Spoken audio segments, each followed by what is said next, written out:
तो आप सभी का हमारे प्यारे यूट्यूब परिवार वायुवाला में हार्दिक स्वागत है। आंखों में अरमान लिया, मंजिल को अपना मान लिया, मुश्किल क्या है आसान क्या, अब ठान लिया तो ठान लिया। हम दोस्तों पढ़ रहे थे पाचन तंत्र, डाइजेस्टिव सिस्टम। ठीक है, डाइजेस्टिव सिस्टम के बारे में पढ़ रहे थे। हमने पाचन तंत्र में पढ़े थे आहार नाल। आहार नाल को पढ़ा था, उसमें सबसे पहले मुख है। आहार नाल में क्या देखा था अपन ने आहार नाल है, आहार नाल में सबसे पहले मुख देखा था, मुख गुहा। उसके बाद आती है क्या, ग्रसनी, फेरेंक्स है, जहां पर वायु एवं भोजन दोनों का एक रास्ता होता है। वो कौन सा है, फेरेंक्स। फिर इसके बाद भोजन आता है ईसोफेगस में, ग्रस्का में। उसके बाद आमाशय, छोटी आंत और बड़ी आंत में। जी, हमने आहार नाल वाले पोर्शन को पढ़ लिया था। आज में पढ़ना है पाचन ग्रंथियां। कुछ पाचन में जो हमारी ग्रंथियां सहायक होती हैं वो होती है पाचन ग्रंथियां। ठीक है दोस्तों, तो हम पढ़ेंगे आज पाचन ग्रंथियों के बारे में, डाइजेस्टिव ग्लैंड, डाइजेस्टिव ग्लैंड्स के बारे में। पाचन ग्रंथियां, हमारे पाचन में 3 प्रकार की ग्रंथियां होती हैं। एक होती है सबसे पहले लार ग्रंथि, जिसे बोलते हैं सलाइवरी ग्लैंड। दूसरी यकृत ग्रंथि, जिसे बोलते हैं लीवर ग्लैंड। और अग्नाशय ग्रंथि यानी पैंक्रियाज ग्लैंड। 3 प्रकार की ग्रंथि हैं, 3 प्रकार की ग्लैंड है जो हमारे पाचन में सहायक होती हैं। ठीक है, तो सबसे पहले देखेंगे सलाइवरी ग्लैंड को, लार ग्रंथि को। लार ग्रंथि, सलाइवरी ग्लैंड, लार ग्रंथि है। कितने प्रकार की होती है लार ग्रंथि? 3 जोड़ी होती हैं। कितनी जोड़ी होती हैं? 3 जोड़ी लार ग्रंथि होती हैं। लार ग्रंथि है जी 3 जोड़ी होती है सलाइवरी ग्लैंड। कौन कौन सी? सबसे पहली है पैरोटिड ग्लैंड, दूसरी है सब मैक्सिलरी, या इसी का नाम दूसरा है सब मैंडिबुलर, और तीसरी है सब लिंगुअल। पैरोटिड ग्लैंड है, पैरोटिड ग्लैंड को क्या बोलते हैं हिंदी में? कर्णपूर्व ग्रंथि। ये कहाँ पाई जाती है? हमारे गाल में पाई जाती है, गाल के पीछे तरफ, कान के नीचे पाई जाती है। इसे कर्णपूर्व ग्रंथि कहते हैं। कर्णपूर्व ग्रंथि जी सबसे बड़ी ग्रंथि होती है हमारे जो लार ग्रंथि में, ये सबसे बड़ी ग्रंथि है, सबसे बड़ी ग्रंथि। ठीक है, फिर सब मैक्सिलरी या सब मैंडिबुलर, इसका नाम क्या है हिंदी? इसे बोलते हैं अधोजंब ग्रंथि, जो निचले जबड़े में पाई जाती है। निचले जबड़े में कौन सी ग्रंथि पाई जाती है? सब मैक्सिलरी या सब मैंडिबुलर ग्लैंड पाई जाती है, जो निचले जबड़े में पाई जाती है। उसके बाद है सबलिंगुअल, सबलिंगुअल ग्लैंड है। सबलिंगुअल, इसका नाम है अधोजिह्वा, अधोजिह्वा ग्रंथि। ये जिह्वा के नीचे, जीभ के नीचे पाई जाती है, और ये सबसे छोटी होती है, सबसे छोटी होती है। ठीक है दोस्तों, 3 प्रकार की ग्लैंड है। तो सब लिंगुअल ग्लैंड है, अधोजिह्वा ग्रंथि, ये सबसे छोटी होती है। और पैरोटिड ग्लैंड है, ये सबसे बड़ी होती है। ग्लैंड है, ग्रंथि कितने प्रकार की? अच्छा, ये और समझ लेते हैं ग्रंथि कितने प्रकार की होती हैं।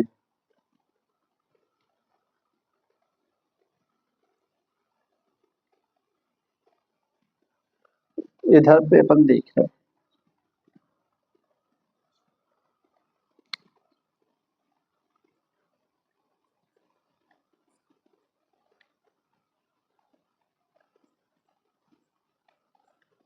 ग्रंथि है, ग्लैंड से एक होती है बाह्यस्रावी ग्रंथि, बाह्यस्रावी ग्लैंड, जिसे इंग्लिश में बोलते हैं एक्सोक्राइन, एक्सोक्राइन ग्लैंड। एक होती है एंडोक्राइन ग्लैंड,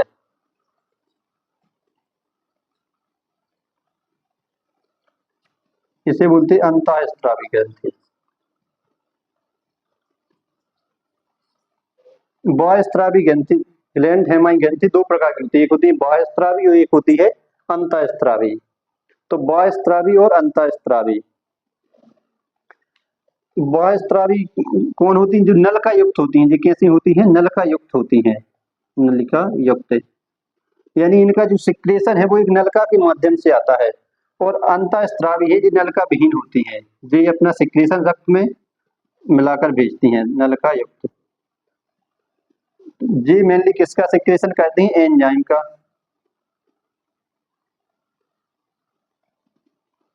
एंजाइम का। और अंतःस्रावी ग्रंथि से हार्मोन का संश्लेषण होता है, या स्त्राव होता है हार्मोन का। ठीक है।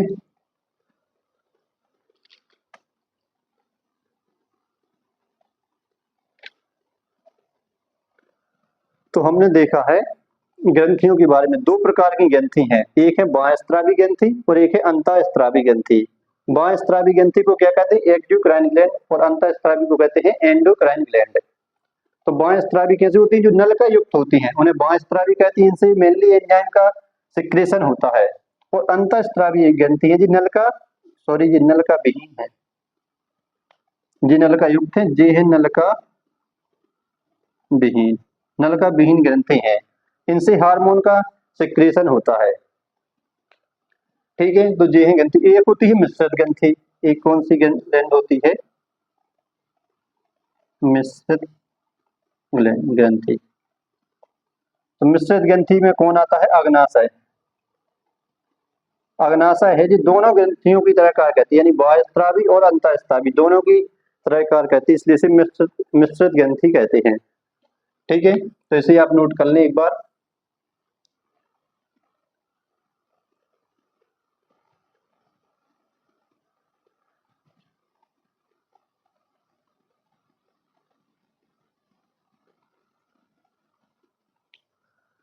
ठीक है दोस्तों, तो इसे आपने नोट कर लिया।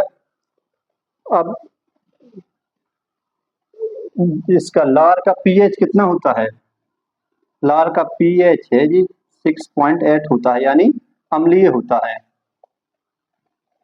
अम्लीय होता है। ठीक है। पीएच और समझ लें।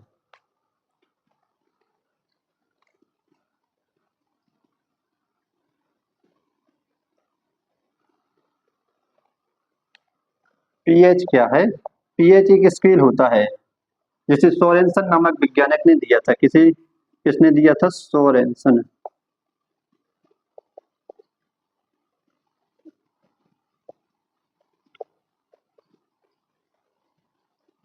एक सोरेनसन नाम के वैज्ञानिक थे, इनने पीएच स्केल के बारे में बताया था। इसका फुल फॉर्म होता है पोटेंशियल ऑफ हाइड्रोजन, यानी हाइड्रोजन की शक्ति। पीएच का फुल फॉर्म क्या होता है? हाइड्रोजन की शक्ति। इसमें एक स्केल होता है जिसमें जीरो से लेकर, जिस जी स्केल है इसमें जीरो से लेकर 14 तक अंक होते हैं, और बीच में जो होता है 7 जी। यदि 7 आया तो ये कैसा होता है? उदासीन, उदासीन या न्यूट्रल। 7 से ज्यादा यहाँ आए, 7 से ज्यादा है तो इसकी कैसी होती है? ये होता है बेसिक, बेसिक ऐसे बोलते हैं क्षारीय। और 7 से कम आए, 0 और 7 के बीच में आया तो ये कैसा है? एसिडिक या अम्लीय। ठीक है। तो ये एक स्केल है, इसमें 0 से 14 तक अंक होते हैं। यदि 7 आए तो उदासीन है, न्यूट्रल है, और 0 से 7 के बीच में आए तो क्या है? अम्लीय है, और 7 से 14 के बीच में आए तो क्या है? बेसिक है या क्षारीय है। ठीक है। इसे आप नोट कर लें, लाल ग्रंथि को नोट कर लें। इसके बाद पढ़ेंगे यकृत ग्रंथि।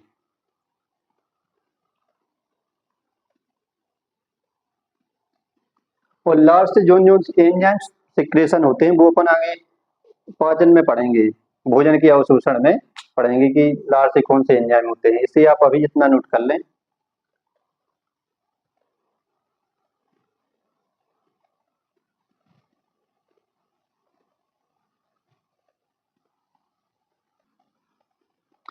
चलिए अब अपन को पढ़ना है यकृत ग्रंथि के बारे में, लीवर ग्लैंड। यकृत ग्रंथि जी हमारे शरीर में सबसे बड़ी ग्रंथि होती है। यकृत ग्रंथि है, यकृत ग्रंथि हमारे शरीर की, यकृत ग्लैंड है, लीवर ग्लैंड है, ये हमारे शरीर की सबसे बड़ी ग्रंथि होती है। तो यकृत ग्रंथि ये क्या है? ये हमारे शरीर की सबसे बड़ी ग्रंथि है। तो सबसे बड़ी ग्रंथि कौन सी है? यकृत ग्रंथि। तो यकृत ग्रंथि है जी हमारे शरीर की सबसे बड़ी ग्रंथि है। इसका भार कितना होता है? एक वयस्क में वयस्क में इसका भार कितना होता है? इसका भार है 1.2 यानी 1 किलो 200 ग्राम से 1.5 किलो तक होता है।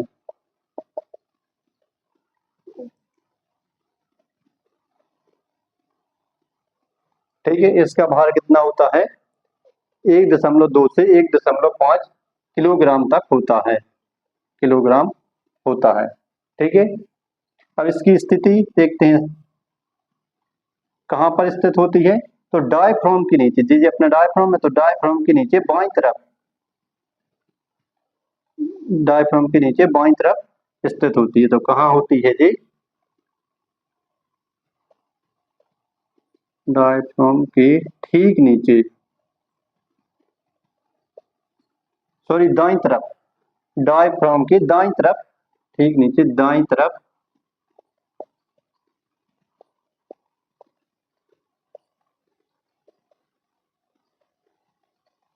यकृत ग्रंथि कहाँ पर स्थित होती है? यकृत ग्रंथि है जी डायफ्राम के ठीक नीचे दाईं तरफ, दाईं ओर स्थित होती है। ठीक है, कहाँ पर? दाईं ओर स्थित होती है। अब यकृत ग्रंथि है जी दो पालियों में विभाजित होती है। कितनी पालियों में जी? दो पालियों में, दो पालियों में विभाजित होती है। और यही पाली यकृत पाली है, यकृत पाली, यकृत पाली है जी यकृत की संरचनात्मक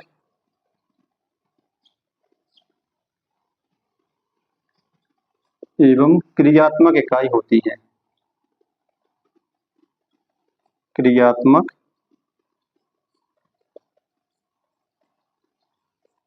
ठीक है, यकृत पाली है, यकृत की संरचनात्मक एवं क्रियात्मक इकाई होती है। ठीक है, तो यकृत है जी हमारी शरीर की सबसे बड़ी ग्रंथि है। एक वयस्क में इसका भार 1.2 से 1.5 किलोग्राम होता है। स्थिति देखें तो यह डायफ्राम के ठीक नीचे दाईं ओर स्थित होती है। ये दो पालियों में की बनी होती है। तो यही पाली है, जैसे नेफ्रॉन है जी वृक्क की क्रियात्मक इकाई है, इसी प्रकार यकृत पाली कहाँ है? यह यकृत पाली है जी यकृत की संरचनात्मक एवं क्रियात्मक इकाई होती है। एक अपन पाली को देखते हैं, इसे नोट कर लें।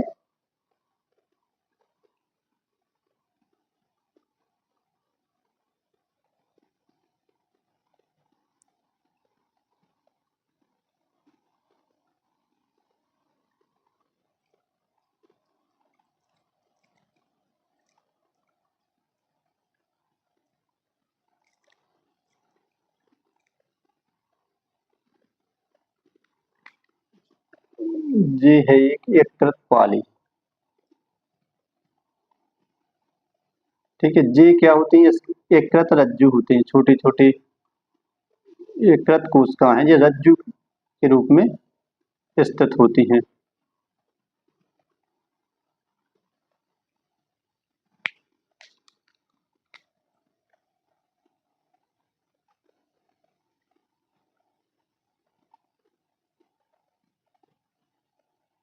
ठीक है,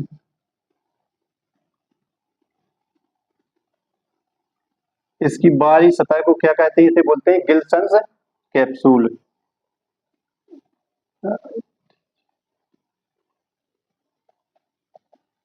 गिल्सन्स संपुट, इंग्लिश में बोलते हैं गिल्सन्स कैप्सूल। ठीक है,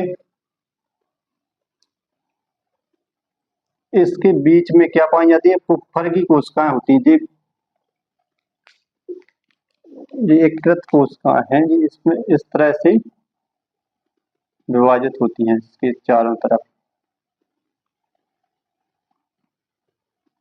ठीक है, इसके बीच में वसा कोशिकाएं,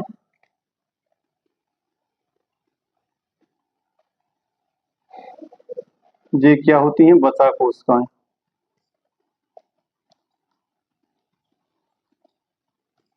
और कुप्फर की कोशिकाएं, ये क्या है? कुप्फर कोशिकाएं, कुप्फर कोशिकाएं हैं, ये स्थित होती हैं। कुप्पर कोशिकाएं जी कैसे होती हैं? जी भक्षकाणु होती हैं, यानी जो पुरानी आरबीसी का भक्षण करती हैं, भक्षकाणु कोशिकाएं होती हैं। जो इसके शरीर पर बनाए है ये क्या है? ये होता है इसका पोर्टल ट्रायड, ये है पोर्टल ट्रायड। इसमें 3 प्रकार की कोशिकाएं होती है। कौन कौन सी? जो एक में धमनी आती है, स्राव आती है और बाइल डक्ट आती है। इनमें 3 कोशिकाएं होती हैं। हेपेटिक वेन इसमें 3 होती हैं। सबसे पहले होती है हेपेटिक वेन, देन होती है हेपेटिक आर्टरी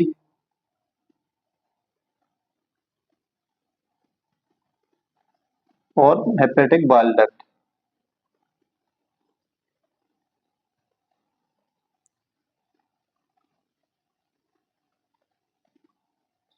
3 नलिकाएं होती हैं जो कोनों पर जाकर एक क्या बनाती हैं? पोर्टल ट्रायड बनाती हैं। कौन कौन सी? हेपेटिक बाइल डक्ट होती है, hepatic bile duct, artery duct और hepatic vein duct, hepatic artery duct और हेपेटिक बाइल डक्ट। ठीक है, ये 3 तरह की कोशिकाएं हैं जो जाकर क्या बनाती हैं? पोर्टल ट्रायड बनाती हैं। और एक तरह है जी किसका स्त्राव करता है? एक तरह है जी पितरस का स्त्राव करता है। तो एक तरह से एक पितरस, पितरस का स्त्राव करता है। जी पितरस है जी कहाँ पर जमा होता है? तो पितरस है जी पित्राशय में इकट्ठा जमा होता है। ठीक है, तो एक कृत है जी, एक कृत पितरस का स्त्राव करता है, बाइल जूस का स्त्राव करता है। जी क्या है इसकी? यकृत पाली है, हेपेटिक लोब्यूल्स बोलते हैं इसे, हेपेटिक लोब्यूल्स। ठीक है, यकृत पाली, एक यकृत पाली होती है। इसमें क्या क्या होता है? बाहरी सतह से क्या बोलते हैं? गिल्सन संपुट कहते हैं। इसमें कुप्पर कोशिकाएं होती हैं, वसा कोशिकाएं होती हैं और पोर्टल ट्रायड होते हैं। पोर्टल ट्रायड में कौन कौन सी कोशिकाएं होती हैं? हेपेटिक वेन डक्ट होती है, हेपेटिक आर्टरी की डक्ट और बाइल डक्ट होती है। 3 होती हैं जो कोनों पर आकर पोर्टल ट्रायड बनाती हैं। ठीक है, इसे आप नोट कर लें।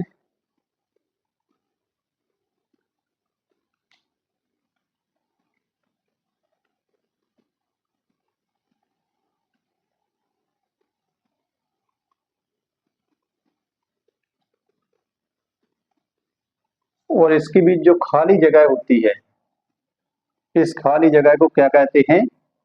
साइनोसॉइड कहते हैं, साइनोसॉइड कहते हैं, हेपेटिक साइनोसॉइड, हेपेटिक साइनोसॉइड कहते हैं जी खाली जगह को।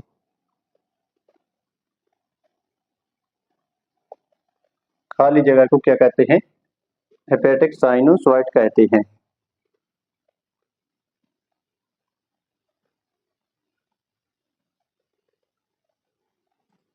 साइनोसॉइड एसओआईडी। ठीक है, इसे आप नोट कर लें। फिर इसके बाद पढ़ेंगे अग्नाशय ग्रंथि को।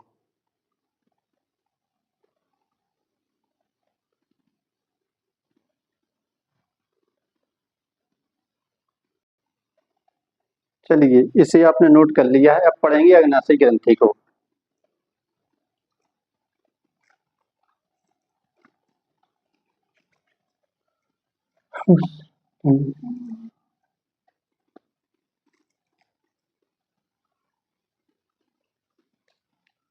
अब तीसरी ग्लैंड कौन सी है? ये अग्नाशय, अग्नाशय ग्रंथि, पैंक्रियाज ग्लैंड।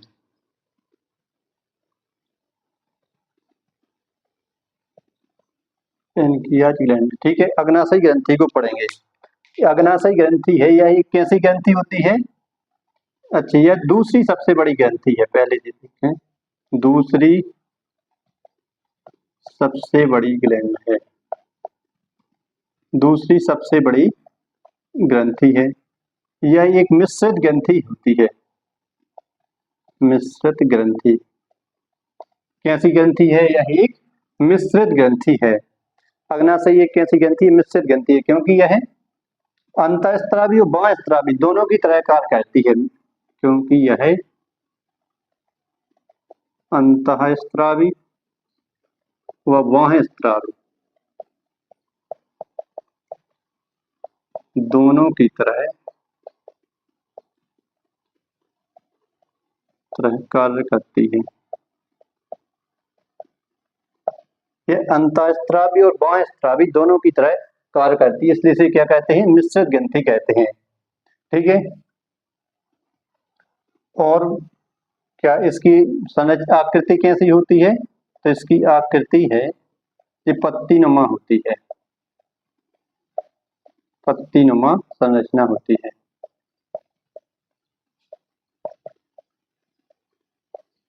अग्नाशय की आकृति कैसी होती है, पत्तीनुमा संरचना होती है।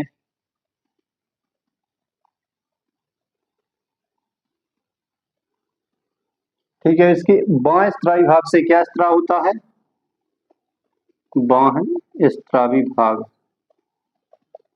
बाह्यस्त्रावी भाग से क्या होता है, एंजाइम, अग्नाशयी एंजाइम या अग्नाशय रस, अग्नाशयी रस या एंजाइम का सिक्रेशन होता है। ठीक है, और अंतःस्त्रावी भाग से, अंतःस्त्रावी भाग से क्या होता है, हार्मोन निकलते हैं, हार्मोन का स्त्राव होता है। ठीक है, अंतःस्त्रावी भाग से हार्मोन का स्त्राव होता है, और कौन कौन से हार्मोन निकलते हैं, जैसे इंसुलिन या ग्लूकागॉन, ग्लूकागॉन इन हार्मोन का स्त्राव होता है। ठीक है, तो अग्नाशयी ग्रंथि दूसरी सबसे बड़ी ग्रंथि है, इसे मिश्रित ग्रंथि भी कहते हैं, क्योंकि यह अंतःस्त्रावी और बाह्यस्त्रावी दोनों की तरह कार्य करता है, इसलिए इसे मिश्रित ग्लैंड भी कहते हैं। आकृति इसकी पत्तीनुमा संरचना होती है, बाह्यस्त्रावी भाग से अग्नाशयी रस निकलता है, और अंतःस्त्रावी भाग से हार्मोन का स्त्राव होता है, जैसे इंसुलिन और ग्लूकागॉन। इसके बाद अपन देखेंगे एक डायग्राम के माध्यम से कि कैसे एक रथ से, अग्नाशय से वो जो नलिका है ये आपस में मिलती हैं, इसे आप नोट कर लें।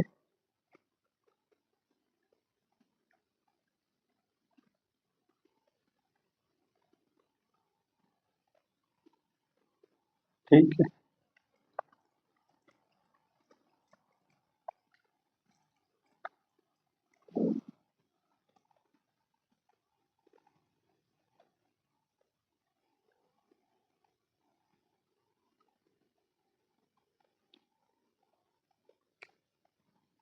जैसे जी क्या है,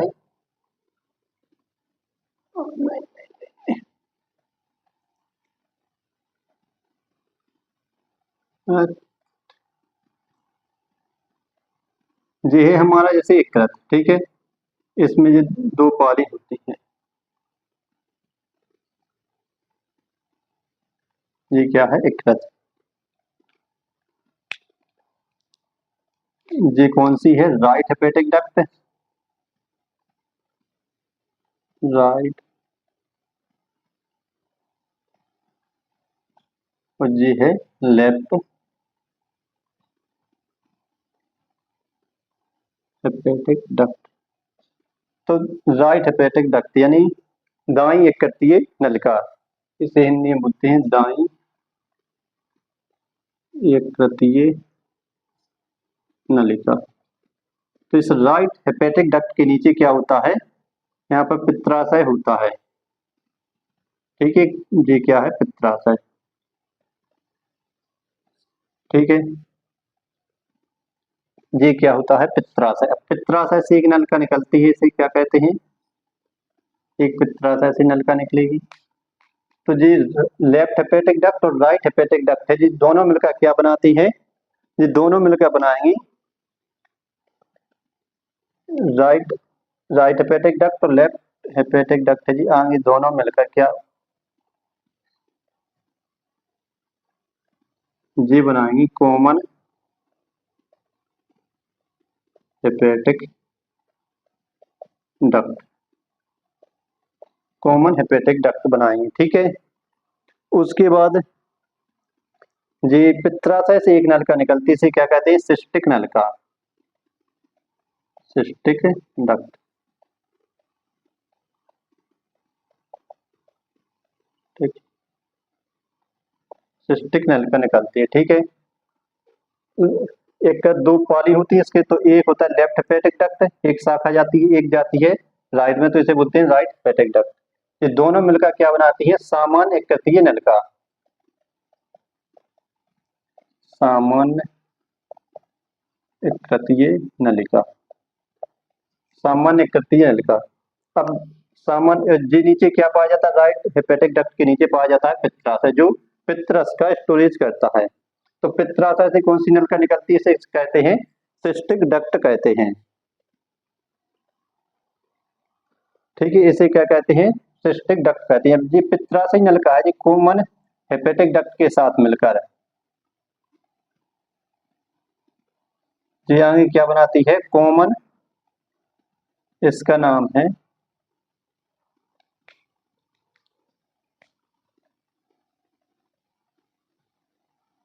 कॉमन बाइल डक्ट, यानी सामान्य पित्त नलिका बनाती है। तो जी है इधर पे क्या? जी है ग्रहणी भाग यानी ड्यूडेनम।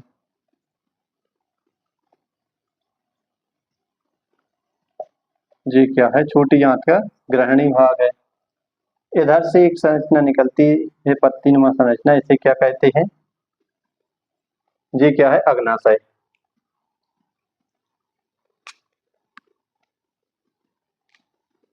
अग्नाशय के अंदर एक नलिका होती है, इसे क्या कहते हैं? अग्नाशयी नलिका। जी क्या है? अग्नाशयी,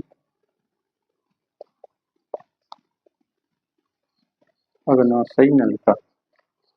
तो यकृत से और पित्राशय से एक कॉमन नलिका आती है, वो कहाँ पर आती है?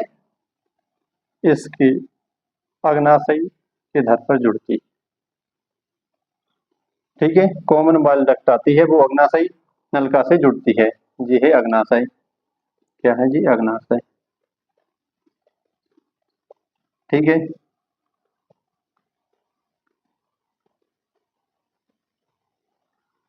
और जे आगे जाकर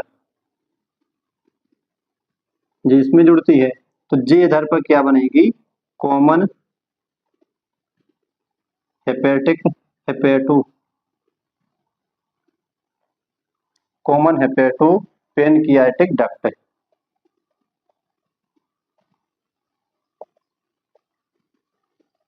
यानी सामान्य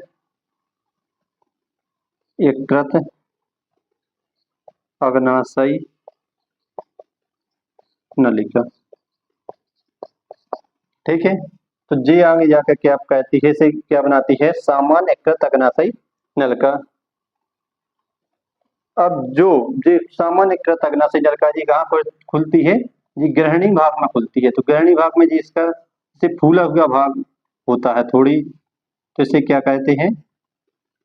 इसे कहते हैं एम्पुला ऑफ बेटर, इसे कहते हैं एम्पुला, एम्पुला ऑफ बेटर। और इधर पर एक अवरोधनी होती है, उसे क्या कहते हैं? ओडी की अवरोधनी। इधर पर एक अवरोधनी होती है, एक अवरोधनी होती है, इसे क्या कहते हैं? ओडी की अवरोधनी, ओडी की अवरोधनी या स्पेंटर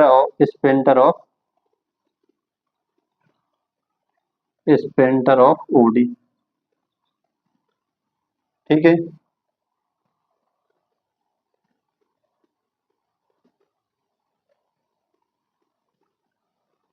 ठीक है, तो जी डायग्राम के माध्यम से अपन ने समझ लिया कि सर्वप्रथम यकृत से लेफ्ट और राइट नलिका है, ये आगे जाकर क्या बनाती है? कॉमन हेपेटिक डक्ट बनाती है। जो पित्राशय नलिका, इसे क्या बोलते हैं? सिस्टिक डक्ट बोलते हैं जी। आगे जाकर क्या बनाती है? इससे जुड़कर कॉमन बाइल डक्ट बनाती है। कॉमन बाइल डक्ट कहाँ पर खुलती है? अग्नाशयी नलिका में खुलती है। और अग्नाशयी नलिका में आगे इसे क्या बोलते हैं? अग्नाशयी नलिका और कॉमन बाइल डक्ट है जी एक संयुक्त होकर इसे बनाते हैं कॉमन हेपेटो पेनकियाटिक डक्ट, यानी सामान्य यकृत अग्नाशयी नलिका। इसके बाद जो ड्यूडेनम में खुलती है, छोटी आंत के ग्रहणी भाग में खुलती है। इसे वो कहते हैं एम्पुला ऑफ बेटर, इसका फूला हुआ भाग। तो इसमें एक अवरोधनी पाई जाती है, जिसे कहते हैं ओडी की अवरोधनी। ठीक है, तो ये हमारा हो गया क्या,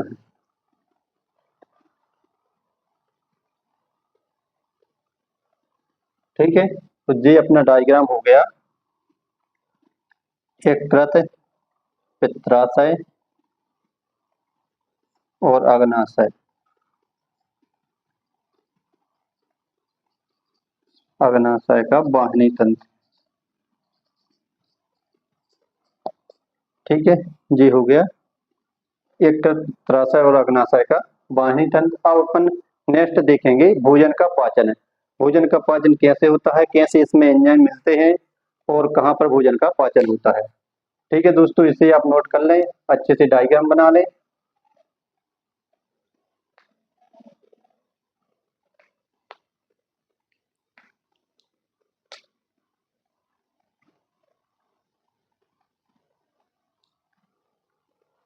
ठीक है, आज के लिए इतना ही। जय हिंद, धन्यवाद।